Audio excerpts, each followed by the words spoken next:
Karim had never known a moment when he did not feel like he was being watched.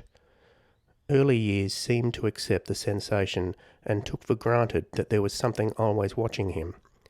He had heard about God and made the assumption that it was this overarching being observing his every moment. But later he developed the conviction that it was more than one pair of eyes, and took to believing that this God had sent a number of angels to cover him. This was acceptable enough when a child, but became harder to bear in his adolescence. No strategy, at first a total commitment to conviction, followed by a dramatic renunciation of all religion, then a kind of half-understood spirituality, seemed to explain the phenomena, disperse it, or mollify it. In his early 20s, he took the advice of a university counsellor and took these feelings to a professional, initiating 2 years of therapy during which the feelings would fluctuate, abating slightly somewhat to the point of being bearable, to an over-crushing paranoia that there were things with eyes right outside the windows of whatever room he was in, staring unblinking at him constantly and viciously. One episode of the latter saw him half-voluntarily placed in a psychiatric establishment, in which he could compare notes with other lunatics, and found that the convictions that there were those who always watched were shared by others. In fact, it surprised and disturbed him to hear the details matching his own feelings and suspicions almost exactly. He had expected other paranoiacs, of course, but had expected a varying degree of symptoms and delusions. He found that as well, but he found others who, like him, merely but firmly believing against all proof and argument that there were hosts of watchers, what they were could not be affirmed, who would always be outside buildings but always peering in, as a group, through the windows and whatever curtains and other obstacles were placed in front of the windows to, at the least, give some appearance of privacy for those who suffered this delusion.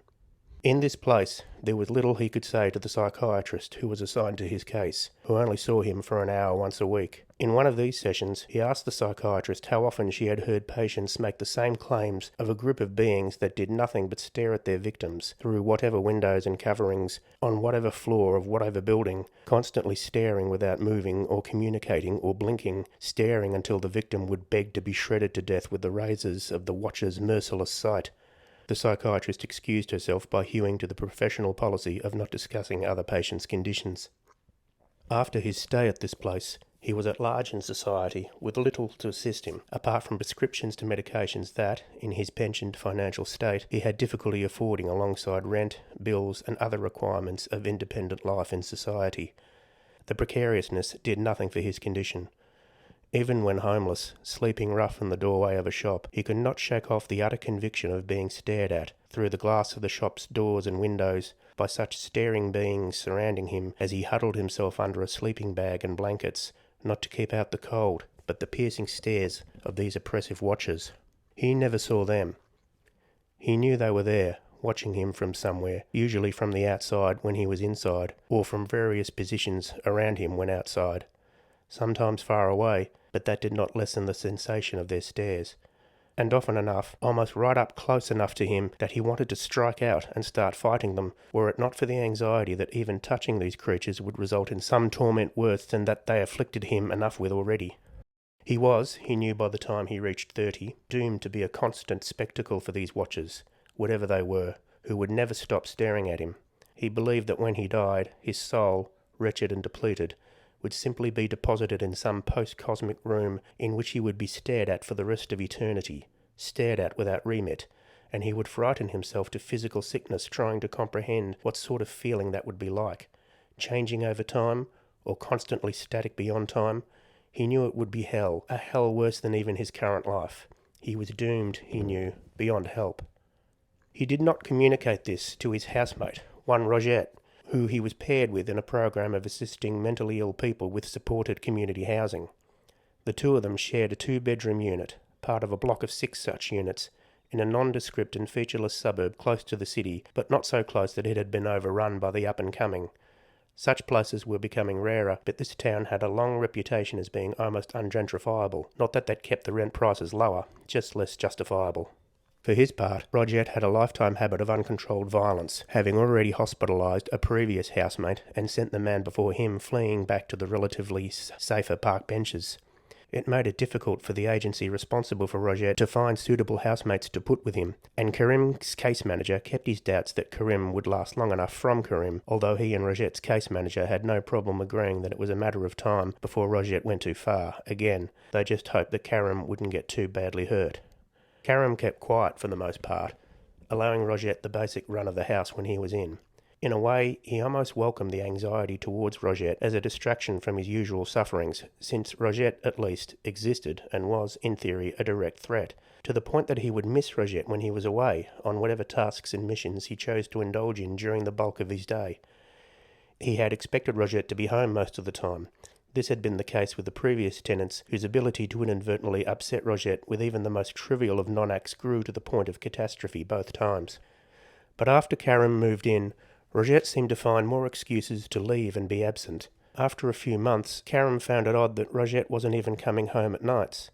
He knew better than to inquire, but the longer he stayed, the more it seemed Rogette would rather not be at home than simply demanding Karim make himself scarce as he had with the other unhappy housemates.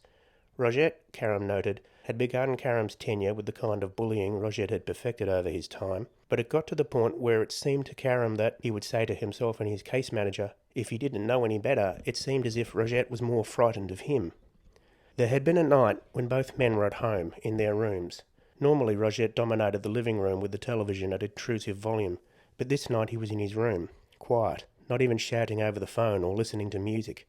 For his part, Karim was, as usual, tightly curled in his bed, the cardboard on the windows sealed tightly with new tape, trying to control his breath, trying not to reach a panic breaking point as he endured another evening of pitiless gazing. It was on that night Karim heard disturbance from Rogette's room, heard the man roar out, followed by some thumping sounds, which led Karim to believe Rogette was having some aggressive turn that could well become dangerous for him. But then Rogette was heard leaving his room, running, hurtling through the front door without closing it, pattering down the front path of the unit towards the low fence, which Rogette must have hurdled before there was quiet again and the unnerving, insinuating sensation of being constantly watched. The next day, police visited the union to talk to Karim. All he had to tell them was the truth. They told him that Rogette had been found in the bushes of a nearby creek, unable to communicate, unable to do anything, and certainly unable to explain why he was there, naked, covered in scratches and cuts, staring wildly, completely helpless. The last Karim knew of him was that he was in a hospital bed, not taking food or fluid by mouth, unable to toilet himself, unable to speak, losing weight, and staring constantly in front of him, wide-eyed, often to the point of not blinking, which required carers to constantly administer his eyes with treatment until a doctor decided to put patches over both of them.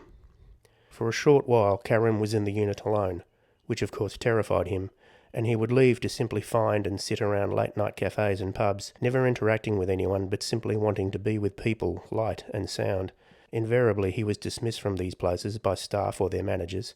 Invariably he was picked up by the police, who grew to know him and would often just take him back to his unit. He had been beaten up more than twice in this period.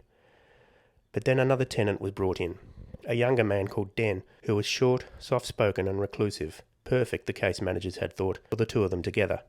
Neither of them spoke much with the other, unless out of necessity. Part of their management was to enable them to function more independently in society, and so they were required to budget their incomes, draw up plans for shopping and cooking, simple stupid things like that. Karim did not ask Dem about himself or his issues, and Dem never furthered the information. Karim had been told that Dem also suffered from paranoia, but that had been all he had been told.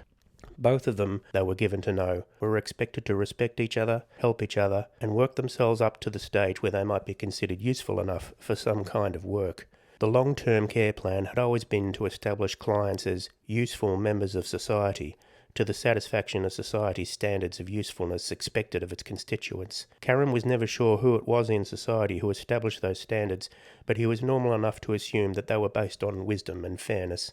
Den, however, began to falter in his adherence to his care plan by spending as much time as possible in his room.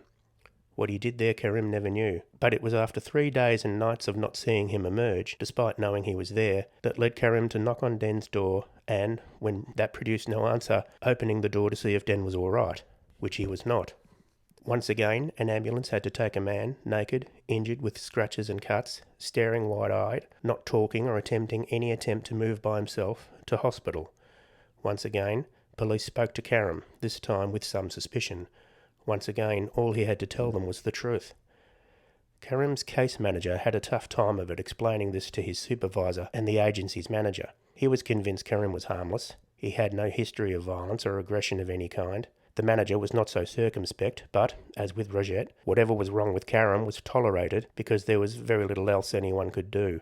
Karam had been adamant he had done nothing wrong. Neither the police nor his case manager heard any lie in him, but the police at least did not shake off professional suspicion. As for Karim, the days and nights were just as unbearable as they always had been. Wherever he was, he could feel the laser strikes of staring eyes that never shut, whose gaze pervaded all and penetrated all obstruction. It was not less or more than it had been. It had become a steady, stifling sensation that he could neither get used to nor get rid of. He was beginning to wonder one night, when he was rigid in his bed after a day of little food and no activity, if he should put his idea that he would spend an eternity in an afterlife of staring hell to the test. When there was a knock on the door, it almost killed him, but he managed to collect himself in a flurry of anxiety and confusion to put on clothes and attend to the knocking. It was urgent, almost a pounding, with a slight voice accompanying, calling Karam by name. It was Den. He was in hospital pyjamas with nothing on his feet but someone's jacket over him. Both paranoiacs stared at each other wide-eyed for a brief moment. Then Den pushed himself past Karam and placed himself on the floor of the lounge room. Karam closed the door and sat on the couch, facing Den, who for a moment just stared at Karam. Karam found Dem's stare comforting, though to anyone else it would be alarming. Den's eyes and mouth were dry from constant gaping, hence the thinness of his voice. Finally, Dem asked for a cup of water, which Karam produced. Dem seemed to have trouble swallowing, but managed half the cup before putting it on the floor and, for the first time since arriving unexpectedly like this, lowered his eyes from Karam. He breathed deeply, but slowly, as if calming himself. Karam found this, too, calming for him. The sensation of being watched was still there, but in the background. He knew the starers were at the windows around him, which he had covered, as all windows in the unit. Dem managed to find his voice again. "They're real." Karam paused, then nodded briefly. "You haven't seen them. I've seen them." The anxiety began to increase in Karam again with sickening familiarity. He did not have to ask who they were. For a while it seemed nothing had to be said, but Dem spoke again. "They tried to get me. I got away." Another pause and another nod. "But I'm—" And again it seemed to Karam that there was no need to ask for extrapolation. The Watchers had tried to seize Dem, tried to somehow initiate him into their circle, making him one of them. They had nearly succeeded, but Dem managed to escape, but not before being changed somehow, changed into something that had to stare. At Karam. Dem lifted his face to Karam again and stared. Karam started, as if threatened. Dem's stare was the stark, unblinking, unstoppable gaze that he had felt and feared all his life. Here, in front of him, was one of the starers, or something like them, something close to them. He had not expected to confront his tormentors in this fashion.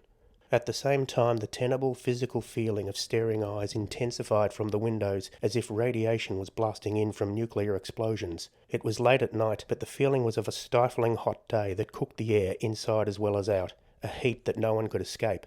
"Stop it," Karam demanded. Dem tried to talk, but his mouth was failing him again. His eyes refused to waver, pupils fixed, the rest reddened with strain and dryness. Dem's mouth wide and gaping, his whole attention on Karam, compelled, drawn to a spear point that was slammed into Karam's consciousness. Karam leapt from the couch, Dem's stare following him, flogging him. Karam could feel his mind scrambling, the fear disallowing any rational planning, only forcing him to flee. He ran to his bedroom. He locked the door. Each bedroom door had its own key, and flung himself in the middle of the room, clutching himself, panting, trying not to scream or die.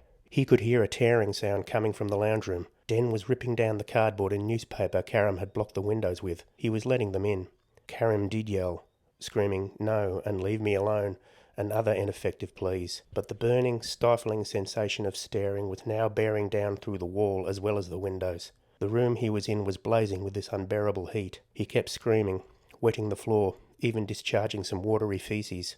The staring energy had reached a crescendo that he always knew it could and one day would. One night, as it turned out. Could he breathe? Could he move?